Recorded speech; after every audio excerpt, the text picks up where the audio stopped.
The iron fist, the glass elevator climbed silently toward the 40th floor of Pinnacle Industries, carrying Vincent Blackwood to his domain.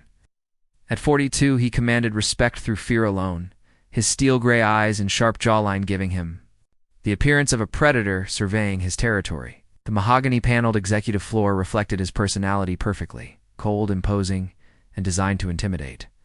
"Good morning, Mr. Blackwood," his secretary Janet whispered as he strode past her desk. She kept her eyes glued to her computer screen. Having learned years ago that eye contact invited criticism, Vincent didn't acknowledge her greeting. He never did. The morning meeting began at exactly 8 o'clock.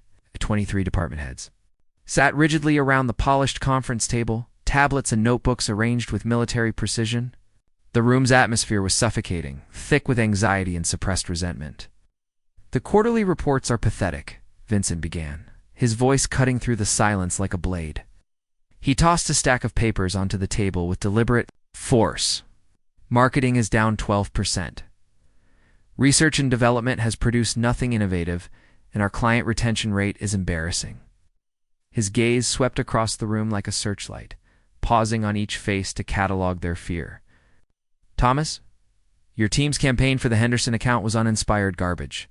Did you even try, or have you completely given up on your career?" Thomas Mitchell, a marketing director with 15 years of experience, flinched, as if struck.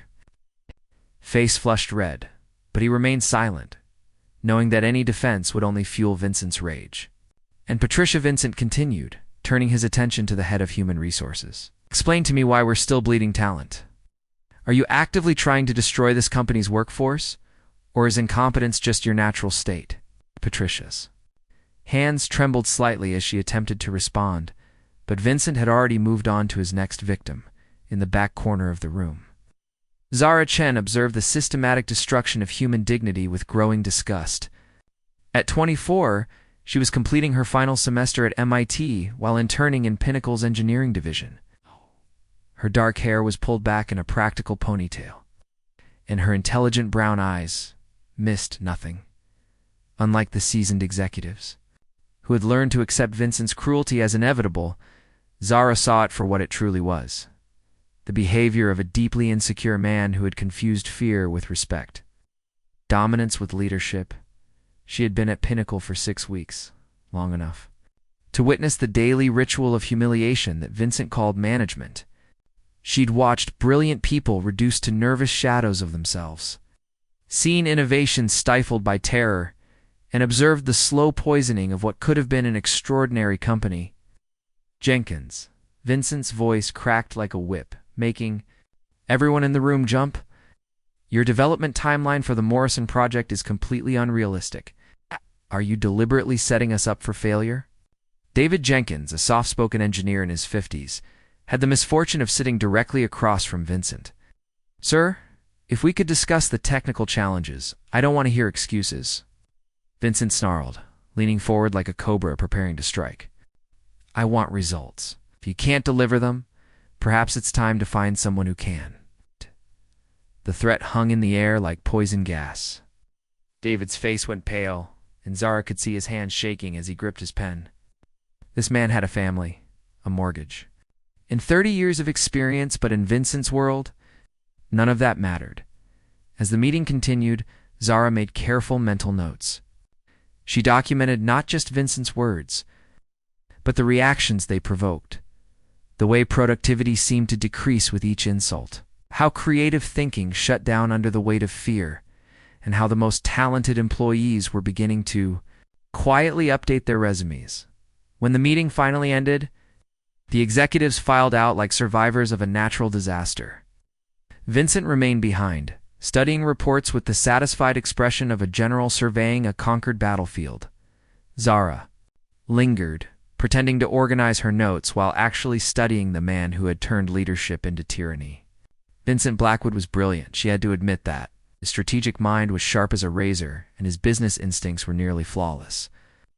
But somewhere along his path to success, he had lost something essential, his humanity. As she finally gathered her things to leave, Zara made a silent promise. She wouldn't stand by and watch this destruction continue forever. Vincent Blackwood, Was about to discover that not everyone could be intimidated into silence. The war for Pinnacle Industries' soul was about to begin. The breaking point, the third-floor conference room, buzzed with nervous energy as Marcus Rivera prepared his presentation. After 18 months of sleepless nights and relentless dedication, he was finally ready to unveil Project Aurora, a revolutionary client management system that could transform Pinnacle Industries' entire operational framework. Marcus had joined the company 5 years ago as a junior analyst, working his way up through sheer determination and an unwavering commitment to excellence. At 31, he was one of the youngest project managers in company history, a fact that filled him with pride and made him a target for Vincent's particular brand of cruelty. "Remember, we go live in 15 minutes," Marcus whispered to his team of 6 developers and analysts. Their faces reflected a mixture of excitement and excitement for their groundbreaking work.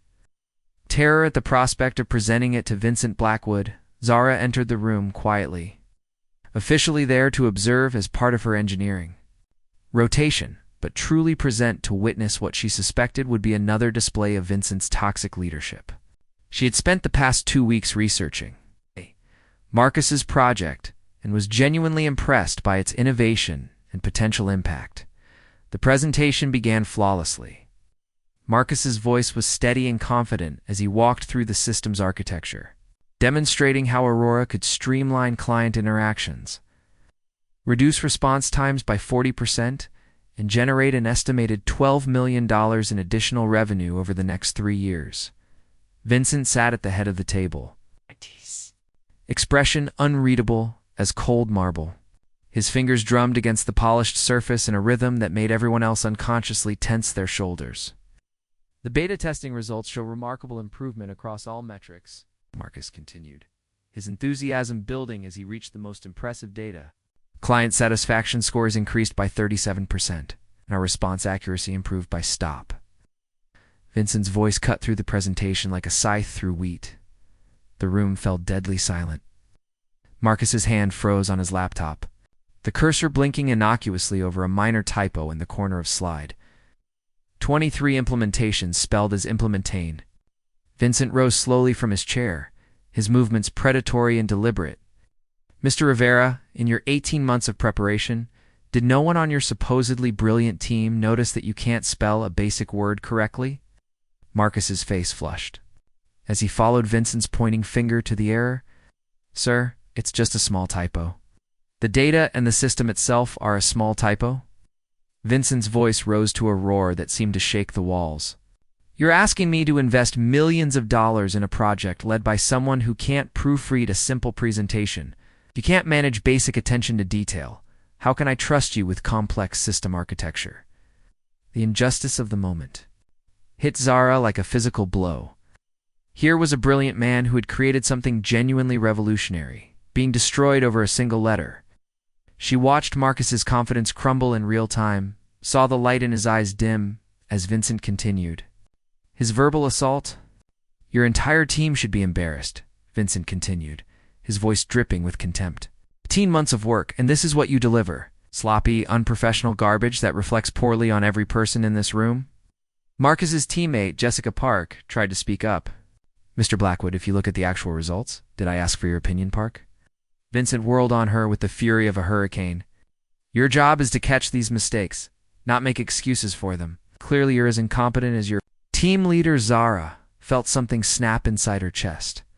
She had watched this scene play out dozens of times over the past 6 weeks, but something about this moment was different. Perhaps it was the genuine innovation being dismissed, or the way Marcus's hands were shaking as he tried to maintain his composure, or the tears she could see Jessica fighting back. Or perhaps it was simply that she had reached her limit. "Excuse me," Zara's voice cut through Vincent's tirade with startling clarity. Every head in the room turned toward her. Vincent's eyes narrowed to dangerous slits, unused to interruption from anyone, let alone an intern. "Sorry, Vincent." The voice was deadly quiet. "Did you just interrupt me?" Zara stood slowly, her heart hammering against her ribs, but her voice remarkably steady. "Mr. Blackwood, with respect, I'd like to request 5 minutes of everyone's time." The room held its collective breath. Marcus looked at her with a mixture of gratitude and horror. clearly torn between appreciation for her support and terror for what Vincent might do to her. 5 minutes? Vincent's laugh was sharp and humorless. You're an intern, Miss Chen. You're here to observe and learn, not to waste my time with whatever adolescent opinions you've formed. Then consider this a learning opportunity, Zara replied, moving toward the front of the room with more confidence than she felt. For all of us, Vincent's face went through several shades of red before settling on a dangerous purple. Had ever spoken to him this way? No one had ever dared. You have exactly 60 seconds to explain why I shouldn't have security escort you out of this building, he growled. Zara reached the front of the room and turned to face the assembled group. Her hands weren't shaking anymore. Instead, she felt a strange calm settle over her. The kind of clarity that comes when you finally decide to stop being afraid and start being brave. Because, she said, looking directly into Vincent's furious eyes, someone needs to tell you the truth about what's really destroying this company, and it's not typos. The battle lines had been drawn. The confrontation, the silence in the conference room was deafening. 24 people sat frozen like statues, their eyes darting between Zara and Vincent, as if watching a mongoose prepare to face a cobra. The air conditioning hummed overhead, the only sound brave enough to break the tension. Vincent's face had progressed from purple to an almost translucent white, a color that somehow seemed more dangerous than his earlier rage. His hands were pressed flat against the conference table, knuckles prominent as piano keys. You have 4 minutes and 30 seconds remaining, he said, his voice so quiet that everyone had to strain to hear it. Use them wisely. Zara moved to the presentation screen, her movements fluid despite the electric atmosphere.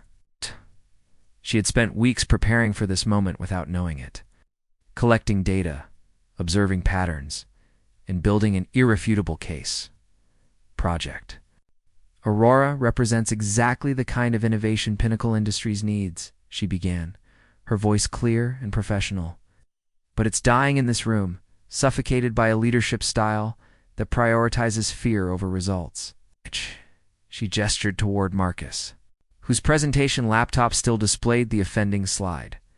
Mr. Rivera and his team have created something extraordinary. The beta testing shows measurable improvements across every key performance indicator. But instead of celebrating this achievement, we're focused on a spelling error that any intern could fix in 30 seconds. Vincent opened his mouth to interrupt, but Zara pressed forward with unstoppable momentum. Over the past 6 weeks, I've documented 43 instances of public humiliation in meetings. 27 cases where innovative ideas were dismissed without consideration, and 15 occasions where talented employees were berated for minor mistakes while their major accomplishments went unacknowledged. She turned to face the room, making eye contact with each person as she spoke. Show of hands, who in this room has had a genuinely innovative idea in the past month that they chose not to share because they were afraid of the response? Slowly, hesitantly, hands began to rise. First Jessica, then Marcus, then David Jenkins from the previous day's meeting. Within moments, nearly every hand in the room was raised, including several senior executives who rarely displayed any emotion at all. Vincent's face was a mask of barely controlled fury, but Zara noticed something else flickering in his eyes. Surprise! This company is bleeding talent, she continued, pulling out her tablet and displaying a carefully prepared chart. Employee turnover is 37% higher than industry average. Client satisfaction scores have declined steadily for 2 years. Innovation patents filed have dropped by 60% since 2022. The numbers hung in the air like an indictment. Several board members shifted uncomfortably in their seats. These were figures they recognized but had been afraid to address directly. But here's the most damaging statistic, Zara said, her voice growing stronger with each word. In exit interviews, 84% of departing employees cited toxic management culture as their primary reason for leaving. Not salary, not career advancement, not workload. Management culture. Vincent finally found his voice. You're out of line, Chen. You have no idea what it takes to run a company of this size. To make the hard decisions, you're right, Zara interrupted, and for a moment, Vincent looked satisfied. I don't know what it takes to run a company, but I know what it takes to destroy one. She clicked to her next slide, revealing a photograph that made Vincent's breath catch audibly. It was a picture from Pinnacle's company newsletter, circa 2018. Vincent shaking hands with a beaming employee who had just received an innovation award. "This is who you were 5 years ago," Zara said softly. "Hey, James Patterson, senior engineer, told me about this moment. He said you spent 20 minutes discussing his ideas, that you were genuinely excited about his work. Said it was the proudest moment of his career." Vincent's jaw tightened, but he remained silent. "James left Pinnacle 6 months ago," Zara continued. "He now works for our biggest competitor, where his innovations have helped them capture 2 major clients we were pursuing. When I asked him why he left, he said something interesting. I didn't recognize the man who hired me anymore." The room was so quiet that the sound of Vincent's breathing was audible. His hands had relaxed slightly against the table, but his eyes never left Zara's face. "Leadership isn't about being the smartest person in the room," she said, her voice taking on an almost gentle quality.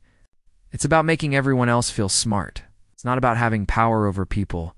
It's about giving power to people." She gestured toward Marcus again. Mr. Rivera didn't just create a client management system. He created it because he believed in this company's potential. His team worked 18-hour days, not because they were afraid of you, but because they wanted to contribute something meaningful. Marcus straightened slightly in his chair, some of his earlier confidence returning. "That dedication is dying," Zara continued. "Fear might motivate people short-term, but it kills creativity, innovation, and loyalty. Without those things, Pinnacle Industries isn't just stagnating, it's slowly committing suicide." Vincent stood abruptly, his chair rolling backward, with such force that it struck the wall. The sound made everyone jump except Zara, who remained perfectly still at the front of the room. "Everyone out." Vincent's voice was hoarse with suppressed emotion. "Now, except you, Chen."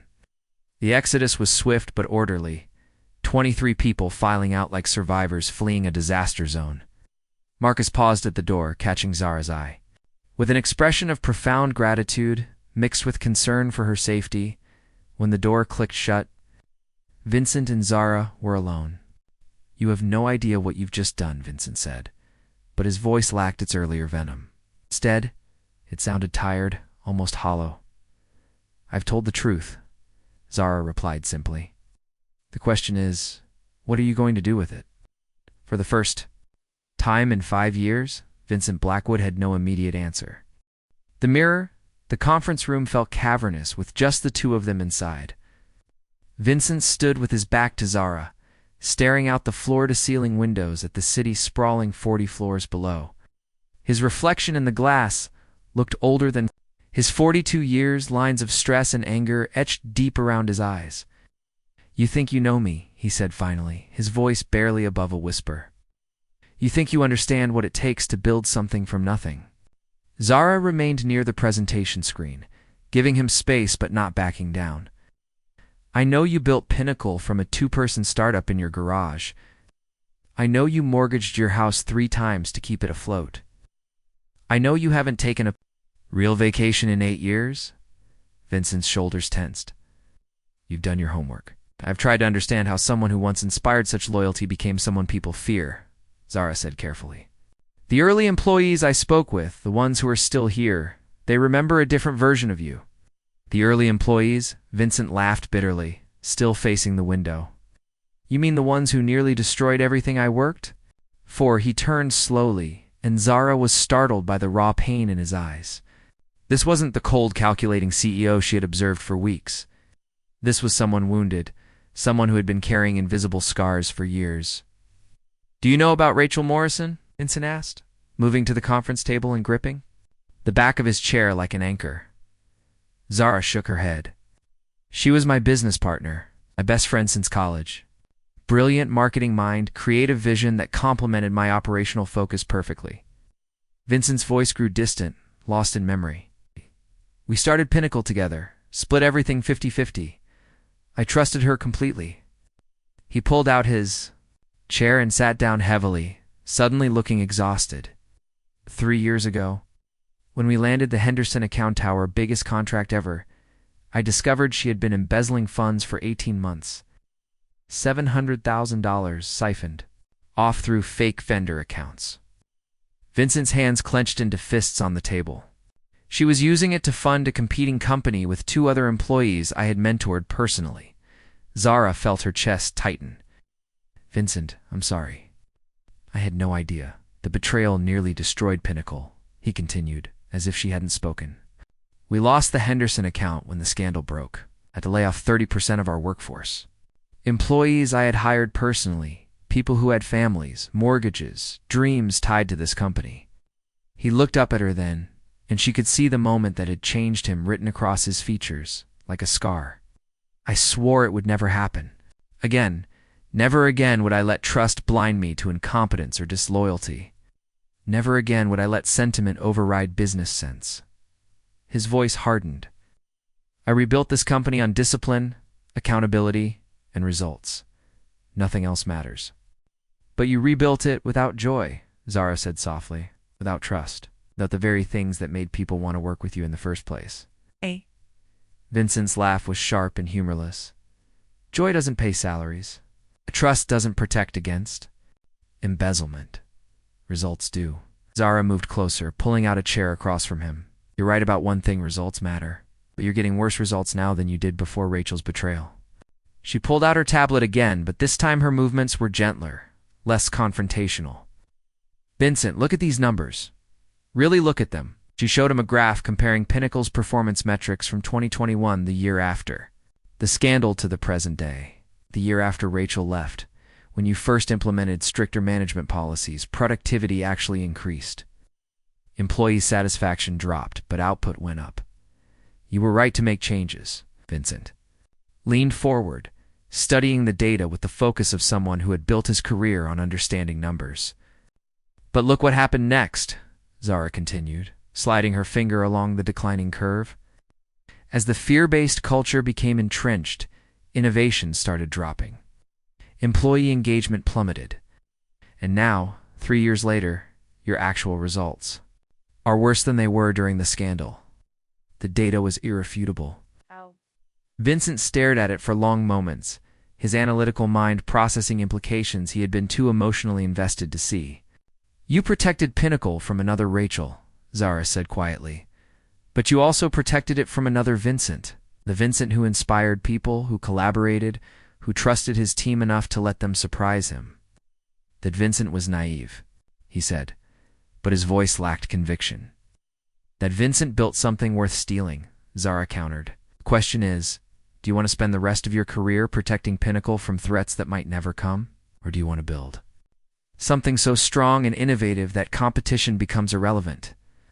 Vincent was quiet for several minutes, staring at the data that contradicted everything he had told himself for 3 years. When he finally spoke, his voice was barely audible. I don't know how to go back. I don't know how to trust again without being stupid. I don't know how to inspire people when all I feel is anger. For the first time since entering the room, Zara smiled. Not triumphantly, but with genuine warmth. You don't have to go back, she said. You have to go forward. Oh. You don't have to do it alone. Vincent looked up at her, and for just a moment, she caught a glimpse of the man who had once spent 20 minutes discussing an employee's innovation, who had mortgaged his house to chase a dream, who had inspired such loyalty that people still spoke of him with fondness despite years of harsh treatment. Why? He asked suddenly. Why risk your career for people you barely know, for a company you've been at for 6 weeks? Zara was quiet for a moment, considering her answer carefully. Because I've seen what you could be, she said finally. And I think somewhere underneath all that armor you've built, you've seen it too. The question is whether you're brave enough to try being that person again. Vincent Blackwood sat in silence, staring at his reflection in the conference table's polished surface. Seeing himself clearly for the first time in years, the transformation 6 months later, the same conference room held a very different energy. Sunlight streamed through the windows, illuminating a space that somehow felt larger, warmer, more alive. The mahogany table remained the same, but the people gathered around it carried themselves differently, shoulders relaxed, eyes bright with engagement rather than fear. Vincent entered the room at exactly 8 o'clock. But instead of the rigid silence that once greeted his arrival, he was met with genuine good mornings and the comfortable buzz of collaborative conversation. The change hadn't happened overnight. It had been painful, gradual, and sometimes uncertain, but it had been real. "Good morning, everyone," Vincent said, taking his seat at the head of the table. His voice carried authority, but it was the authority of someone who led through competence and vision rather than intimidation. "Before we begin, I want to acknowledge something important." He gestured toward the far end of the table where Marcus Rivera sat, no longer the nervous project manager who had been humiliated over a typo, but now Pinnacle's newly appointed Director of Innovation. Project Aurora went live company-wide last week, Vincent announced, and the room erupted in genuine applause. The initial results exceed even our most optimistic projections. Client response time has improved by 43%. Satisfaction scores are at an all-time high, and we've already seen a measurable impact on our bottom line. Marcus beamed, but what struck Zara most was that Vincent seemed genuinely happy about someone else's success. The man who once saw every achievement as a potential threat to his authority now celebrated his team's victories as his own. More importantly, Vincent continued, Aurora represents something bigger than improved metrics. It represents what happens when we create an environment where innovation can flourish. The transformation hadn't been easy. The first few weeks after their confrontation had been awkward and sometimes painful. Vincent had started with small changes, thanking people for their contributions, asking for input before making decisions, acknowledging mistakes without destroying the people who made them. Some employees had been skeptical, waiting for him to revert to his old patterns. Others had been so conditioned by fear that they struggled to engage authentically. But gradually, cautiously, Pinnacle's culture began to shift. The breakthrough moment had come during a product development meeting 2 months earlier. Thomas Mitchell, the marketing director who had once been humiliated for an uninspired campaign, had presented a radical new approach to client engagement. The old Vincent would have torn it apart.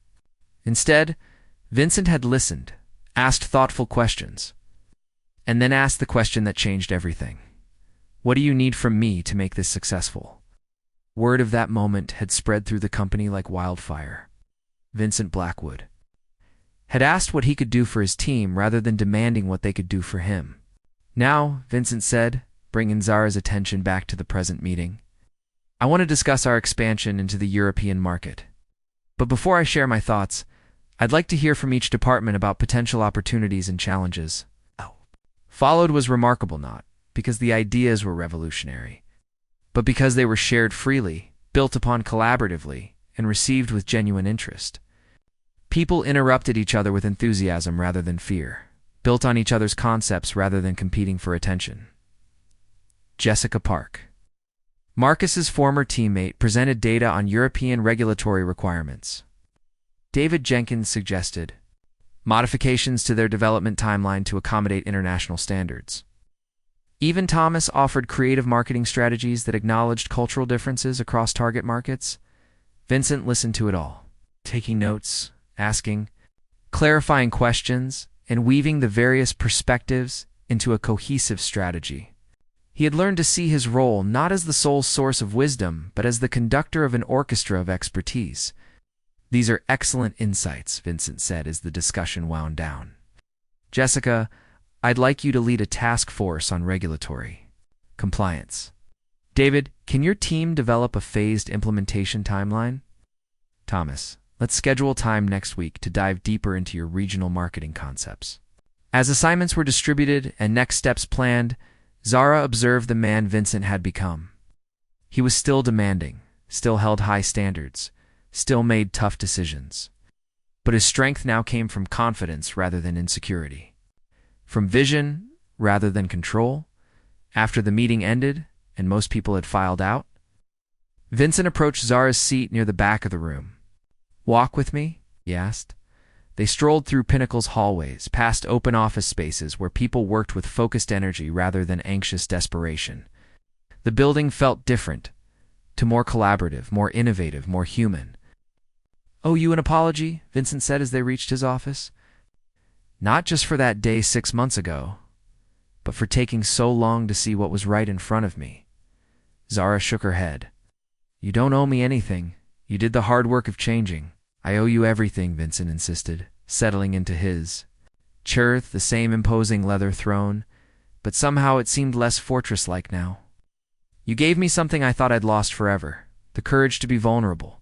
Through his office windows, they could see employees collaborating in the break room, laughing over coffee, sharing ideas with the kind of enthusiasm that couldn't be manufactured or mandated. Rachel's betrayal taught me that trust was dangerous, Vincent continued. But you taught me that the absence of trust was fatal.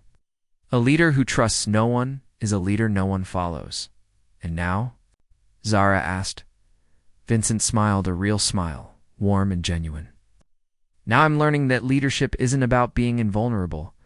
It's about being strong enough to admit when you're wrong, secure enough to celebrate others' successes and confident enough to surround yourself with people who might be smarter than you are. He gestured toward the door where Marcus could be seen, explaining something excitedly to a group of younger developers. Marcus told me something interesting last week, Vincent said. Said that for the first time in years, he's excited to come to work. Not because the job got easier, but because he feels like his contributions matter. That's what good leadership creates, Zara observed. Not easier work, but more meaningful work. Vincent nodded, then looked at her with an expression that mixed gratitude with genuine curiosity. So what's next for you? MIT has offered you a position in their graduate engineering program. Google wants you for their leadership development track. You could go anywhere, do anything. Zara was quiet for a moment, looking out at the bustling office space where people were building something bigger than themselves. I've been thinking about that, she said finally. And I realized something. Transformation isn't a destination, it's a process. No. What we've built here at Pinnacle's fragile, it's new, and it needs nurturing. Vincent raised an eyebrow. Are you saying what? I think you're saying. I'm saying that maybe the most important leadership lesson I learned from you is that real change requires commitment, not just courage. If you'll have me, I'd like to stay and help make sure this transformation becomes permanent. Smile was answer enough. 6 months earlier, Pinnacle Industries had been a successful company, slowly poisoning itself with fear. Today it was something rarer and more valuable, a place where people could do their best work while becoming their best selves. The transformation was far from complete. It would be a continuous process requiring daily choice and recommitment. But in choosing courage over comfort, vulnerability over invulnerability, and trust over control, Vincent Blackwood had discovered something that no amount of success could provide. The profound satisfaction of leadership that lifts people up, rather than breaking them down. And in a glass office 40 floors above the city, a former tyrant and a young engineer began planning not just the future of their company, but the future of leadership itself. The real work was just beginning.